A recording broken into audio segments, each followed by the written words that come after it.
day, everybody. Have a special, wonderful, young, beautiful guest with me today. Miss Peggy's 100th birthday today. You're supposed to clap right now. Give her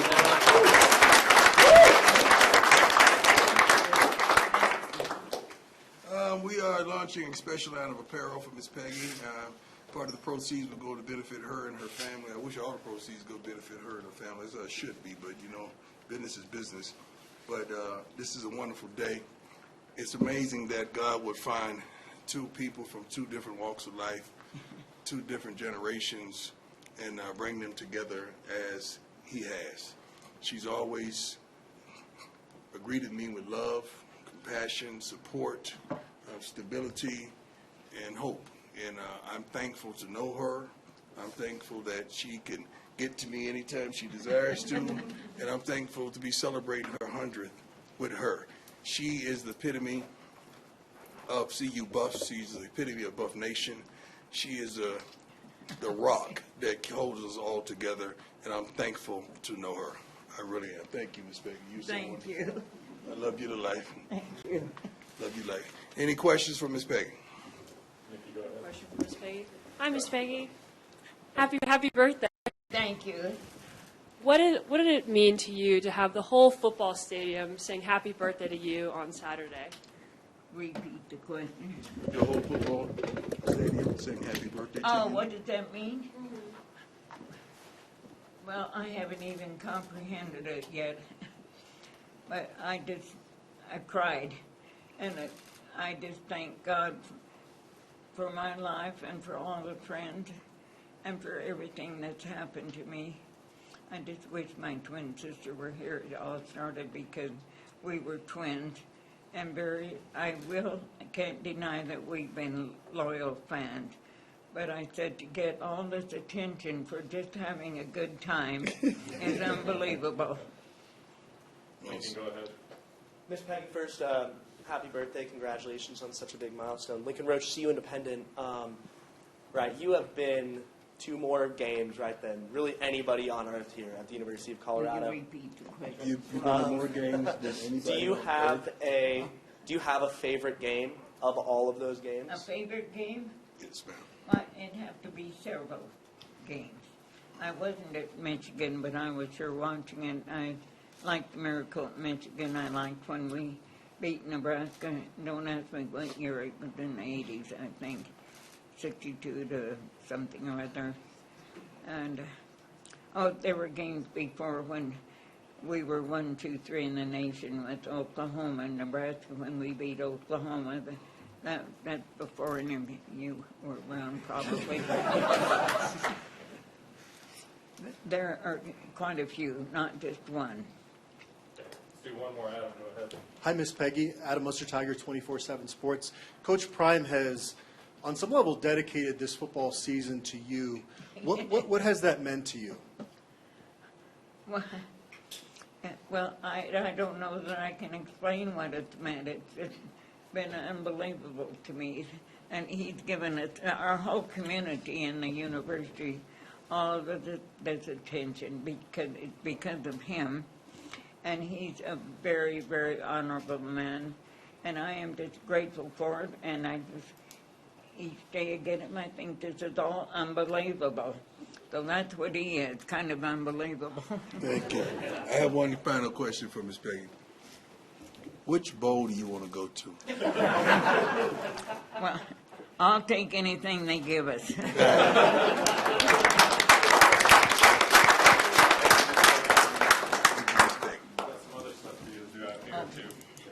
Okay. I got you. You want to take Yep, those? I got those. I'm not as nimble as I used to be.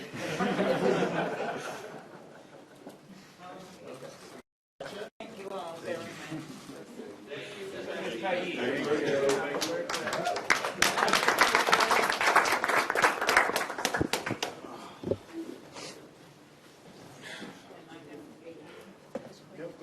Yeah. I don't know how I follow Miss Peggy. Let me give everyone a minute to calm down.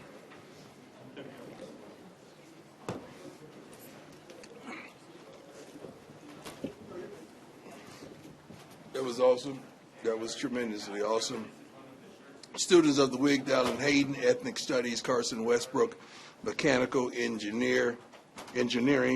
Amari McNeil, Big 12 Defensive Player of the Week. LaJohntay Wester, Big 12 Special Teams Player of the Week. Shador, honorable mention for the Earl Campbell Player of the Week.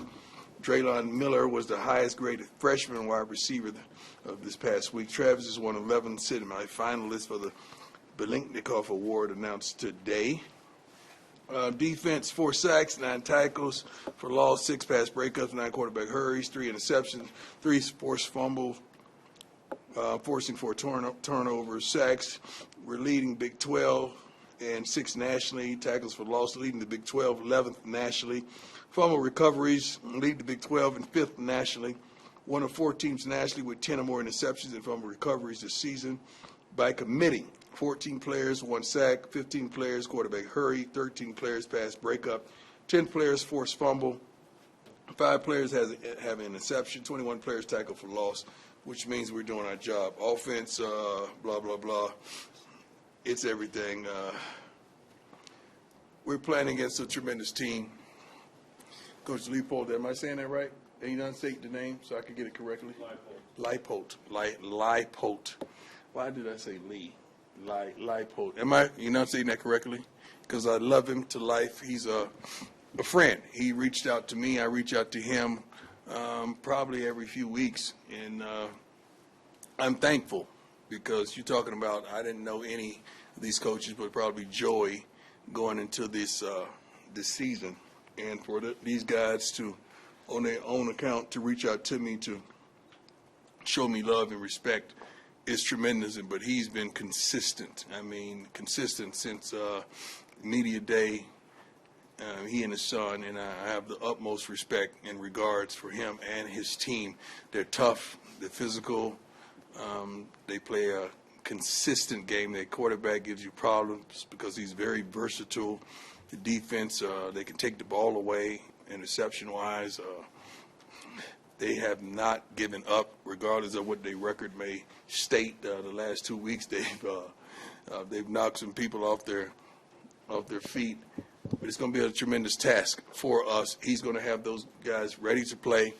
We're going to be in an environment that's not conducive to us being successful in Kansas City. I can't wait to see the stadium myself. I'll be back there. I think I played there once upon a time years ago, but I don't know, maybe a new stadium because I'm not as young as I once were. But I look forward to going there, playing this tremendous game we call football. I really do. But my hat's off to Coach. He's done a wonderful job, and he will not allow those young men to give up. And that's a blessing to him and his coaching staff. Let's go. Opened in 72, Coach. So you just play there. Excuse me? I said the stadium opened in 72. So I did play there. I don't think I played baseball at the new stadium. This is a new baseball stadium? It's just remodeled. It's remodeled? So I played baseball and football there. Okay. Hi, Coach. How you doing? Nikki Edwards, U Sports Report. When we see Draylon Miller put up 100 yards in the last game, how do you feel like he's going to be incorporated more into this offense and produce? Well, I'm not going to say you're going to force anything to incorporate him. If he has the matchup, Shador's going to take advantage of the matchups. And we have a smart quarterback. We have a young man that knows where to go with the football and protects the football pretty well. Draylon is he's a Deebo Samuels. He has running back ability, receiving ability, quarterbacking ability at times. You put him in Wildcat. The kid is phenomenal. Kid does not complain. The kid just goes out there and does his job. So I'm really proud of him that you see that we have yet another weapon. Hi, Julie Turner-Benowitz with CU Independent. How are you, sir? How you doing? Good. Thank you for asking. Kansas is on a 2-game win streak against ranked teams and will be playing at Arrowhead of all places. How do you guys plan to stop that streak on Saturday? Well, we plan to do what we do. We're pretty physical, pretty aggressive team. Defensively, we've really been stout. Offensively, we can move the ball down the field. We got to improve our running game, of course, but we're going to go out there and do what we've been consistently doing, and that's getting after the running backs, pretty much shutting down the run, forcing them to be one-dimensional, then taking advantage of situational football. Offensively, we got to do a better job of running the football. We all know that. We all desire to, but there has to be a consistency in the passing game and just moving the ball all around the field. We have so many weapons. We just got to use what we have and get the ball to the proper people at the proper time, and I think we'll be okay. Scott, go ahead. Hey, Coach, Scott Proctor, DMVR. How you feeling? How you doing, sir? I'm doing well. Obviously, Keaton been balling recently. He told us a few weeks ago that the plan was for him to redshirt. Is that still the plan? And No, what kind of goes? it's not the plan. Sometimes a young man may want a plan to happen for different reasons, and he may outplay his plans. He's outplayed his plans. You make plans when you don't think you're a valuable piece of the puzzle at this wonderful university, and he is a valuable piece of the puzzle for right now. We ain't got time to be looking down the street to next year. Right now is everything to us, and I think he's made a decision that he's a right now type of player, and I'm thankful that he has. Appreciate it. Just a follow-up. Just if we just get updates on a couple guys, Jimmy and Micah. Oh, we don't know. Micah's going to play. We don't know. Hopefully, Jimmy can work tomorrow or Thursday. I don't give a darn if Jimmy works Friday. If he showed me he can run, he's going to play. Just Jimmy's presence out there on the field alone strikes fear in the opposition. Thank you. Coach, first, just love the jacket, but Lincoln Roach, CU Independent. Two I quick love questions. the onesie. Thank you. Yeah. Appreciate it. It was my grandpa's. So first, just did you get Miss Peggy a birthday present? No, I didn't. I think we all collectively got Miss Peggy a birthday present.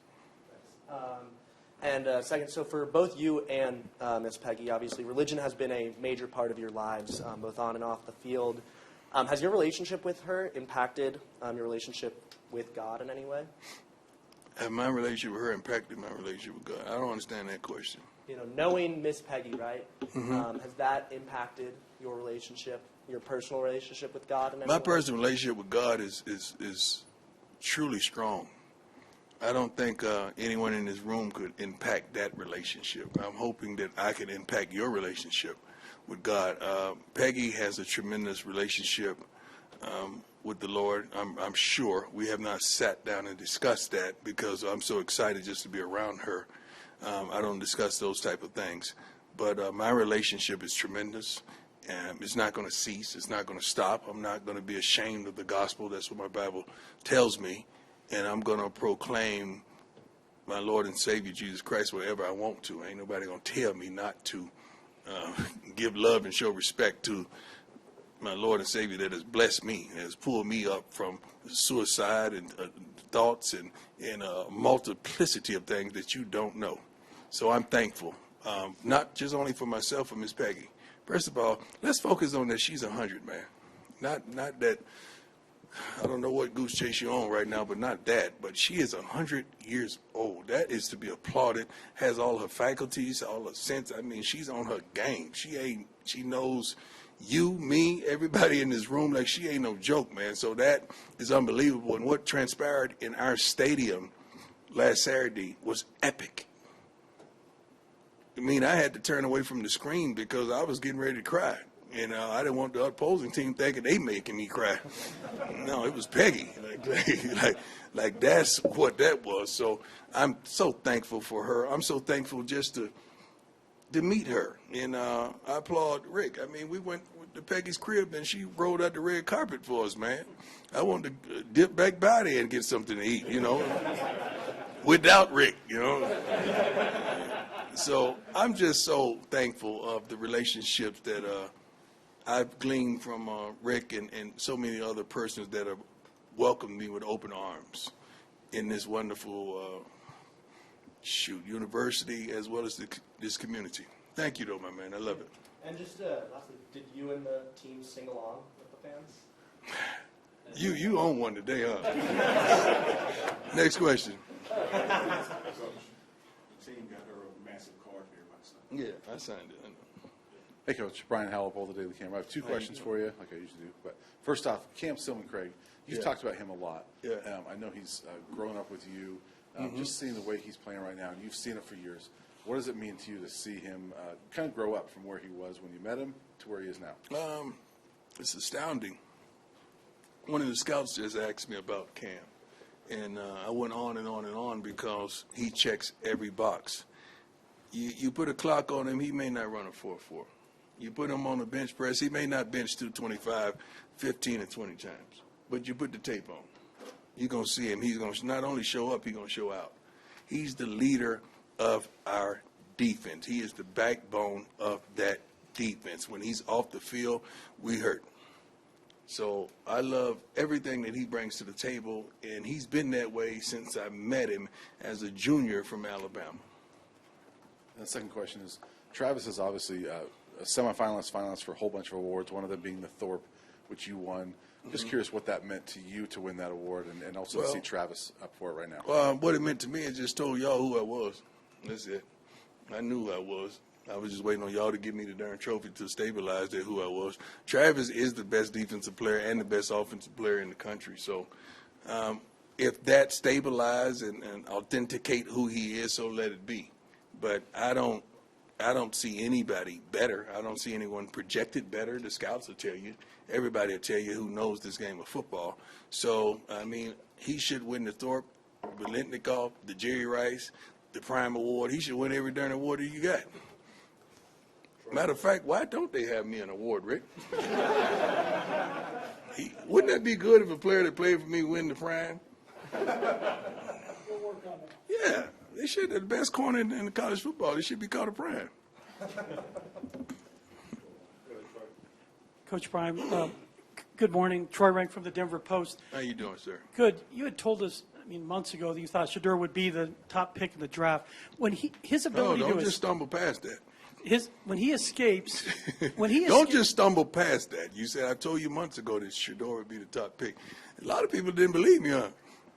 Remember I said that Travis and Shedeur have an opportunity to be 1 and 2? Remember that? I do. Everybody just pulled out a double-barrel shotgun and shot at me when I said that, right? Now it's all coming to light.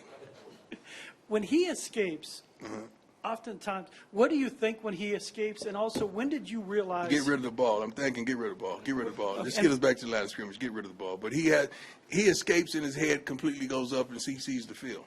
Because he's not escaping to run. He's escaping to get rid of the ball so he could have time to make progress down the fields. And I remember watching him even in high school. When did you realize he had the ability to take chances and take care of the ball, which is hard for kids to kind of blend that? I don't know if he desires to take chances. I just think he's trying to give himself more time so he can make something happen. I don't call it a chance. I think it's more of an opportunity than a chance. But we trust him. We truly trust him. Hi, Coach Adam. What's your time? How you doing, Adam? Sports doing well. Amari McNeil made some plays for you last year, earlier this season.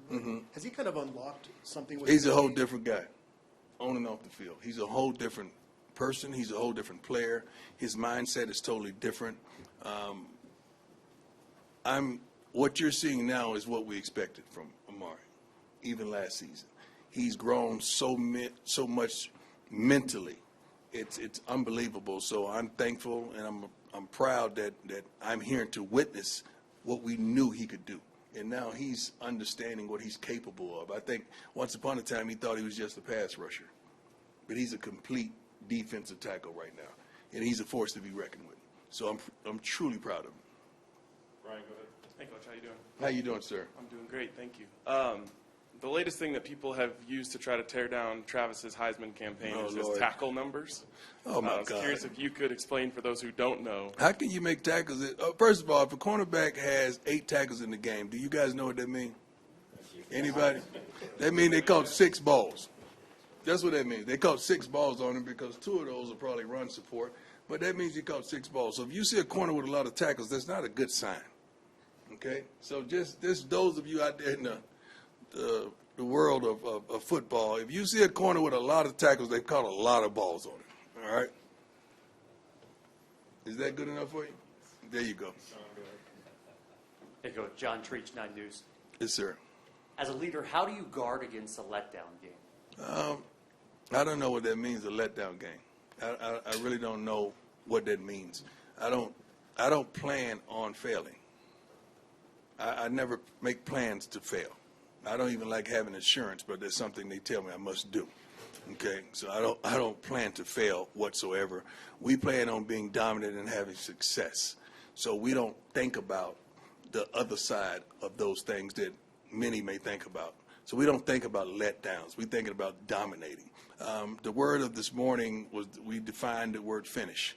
We talked about finishing. I showed a clip of this gentleman that came from the same college that this other gentleman, and they was running these hurdles, and it came down the stretch to the end. After they hit the last hurdle, they were neck and neck. And next thing you know, 3 yards from the finish line, one dove and one didn't. The one dove wanted it a little more than the other. Although they came from the same college of institution of learning, one wanted it more than the other one because the one chose to finish and the other didn't. We're going to be the one that dove. We're going to finish with every darn thing we got, and we're not going to even entertain the other side of that life by not finishing. Great question, though. Coach, Pat Graham, Associated Press. Kind of a two-parter here. First one, the stakes get bigger and bigger with every game. Do you lean into the stakes and the pressure, or do you downplay them to your team? Look at me, man. Do I look like I subscribe to pressure, or do I look like I apply it? We apply pressure. We don't subscribe to it. If I was in church, they'd have hit me then. And then my follow-up would be basically, you're mentioned for everything that comes up these days, college, pro, whatever. Yeah. Is that just the You price gonna of talk winning? like that with my AD in here? That's so disrespectful. You gonna talk about me going somewhere with my AD in here? Yeah, they mentioned us with a lot of other stuff before we started winning too, didn't they? Did that? That wasn't fair, was it? Price of winning? Price. That's the price of everything. Yeah.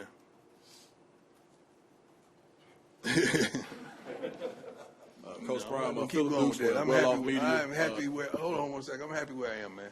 I'm good. I got a kickstand down. You know what a kickstand is? A lot of people don't in there, not of age, don't know what a kickstand is. That means I'm resting. I'm good. I'm happy. I'm excited. I'm enthusiastic about where I am. I love it here. I truly do. Next question. Philip Dukes with Well Off Media, My the man. pregame network. My and, man. DNVR. My dog. Yeah. They thought they counted you out, but yet and still. Yeah, come God on. gave him favor. Yes, sir. Yeah. On 3, how you like him now? Yeah, I'm going to say it. Darn right I'm going to say it. Let's go. I'm sorry. I apologize. That's the You had a pettiness. lot of I'm naysayers. kind of petty at times, but that's the pettiness in me. I'm sorry. Go ahead, Mr. Dukes. You had a lot of naysayers before the season. True. All right, now you see a lot of people changing their tune, and I know you keep receipts. Yeah, well, I don't believe they're changing their tunes. I just think they're saying what's popular. Okay. And Is what's, there any receipt that you have that stands out above No. others, or are they all the same? No, I really don't care that much. Every once in a while I get petty. Right now I'm so focused on us and so locked in on what we have in front of us. I ain't got time to look at naysayers. I glory on positivity, not the negativity. I'm not one to look at 9 positive comments and highlight that one negative. I'm going to focus on those 9 positive ones, not the negativity. One or two more, go ahead. What about my man, Chad? Come on, dog, say it. Jack, Carlo. Just curious, from Amari McNeil to Carter Stoutmeyer and maybe even like Draylon Miller, it seems like several guys who've been given greater opportunities due to injuries have really stepped up this year. Right. Just, what does that say about this team and those guys? Well, it says a lot about the roster. It says a lot about the depth. It says a lot about we understand the difference between a chance and an opportunity, and those guys are taking advantage of their opportunities. But it says a lot about the depth, the development of these young men. It says a lot about we don't supposed to recruit guys out of high school, but I think we got 3 freshmen that are playing prominent roles on our team right now and doing a wonderful job. About to have 4 because 2-9 is back now, so he's going to be involved in the running game as well this week. So it says a lot about the recruiting, says a lot about the staff, says a lot about what we plan on being and the stability that we're going to be here for a while. We ain't going nowhere. We're about to get comfortable. Two more, go ahead. Morning, Coach. How you doing? Yes, sir. Hey, I respect how you always pay homage to coaches that you past, present, even the guys you're going to play in the future. How has your relationship with coaches that are mentors and guys that you talk to now affected like your college coaching journey right now? Well, some of these wonderful coaches that we're playing against, they've embraced me tremendously, and I'm always appreciative of that. They don't have to. They don't have to go outside the norm and embrace me. And we're playing against a wonderful coach this week, but that did not only embrace me, but he calls me to check on me to make sure I'm straight. I call him to check on him to make sure he's straight. Now we happen to be going head to head this week, but it's a level of respect and admiration and adulation that we have for one another because we know how hard it is to win in college football. Not only win, but be consistent. So especially with the portal, with this, with that, with everything transpiring, the injuries, everything that goes on in college football now, it's not easy whatsoever, and we have the utmost respect for one another about the trials and tribulations that we go through. So I got love for all those guys. First of all, I ain't got no hate in me. I tell y'all this all the time. I don't dislike nobody in this room, and I do mean nobody, right? I don't dislike nobody in this room. I got love for everybody. I really do. I want you all to be successful, kind, loving, helpful, persistent, and consistent. I got love for all you guys, ladies and gentlemen. Last one, Jason. Go ahead. Hey, Coach. Jason Jones, Sports Illustrated. Arrowhead marks the third road venue that most fans and observers would consider to be hostile territory or difficult. Can you talk about your coordinators and position coach and the preparation you guys get through? Well, we have a couple guys that have come from the professional level, so they ain't never scared. Like they straight. They ain't tripping. They ain't thinking about hostility of certain environments because they've been to the upper room. They've been to the upper level. So I'm proud of them. I'm proud of the way they're using our athletes, the way they're using the players, the way our whole darn staff, from academics on to what we're doing collectively. So I'm proud of our coordinators, our assistant coaches, the GAs, and everybody, man. It's a collective effort. It ain't just, you can't just point your finger at one thing and just say this is why we're successful. No, it's a collective effort to be where we are, and we're appreciative and we're thankful, and we're going to enjoy the moment. But everyone deserves their accolades, especially I'm going to dial it back to Miss Peggy because, it was about her. We wanted to get her to a bowl game. Now we want to get her to the bowl game. God bless you all. I appreciate it. Hey, Coach.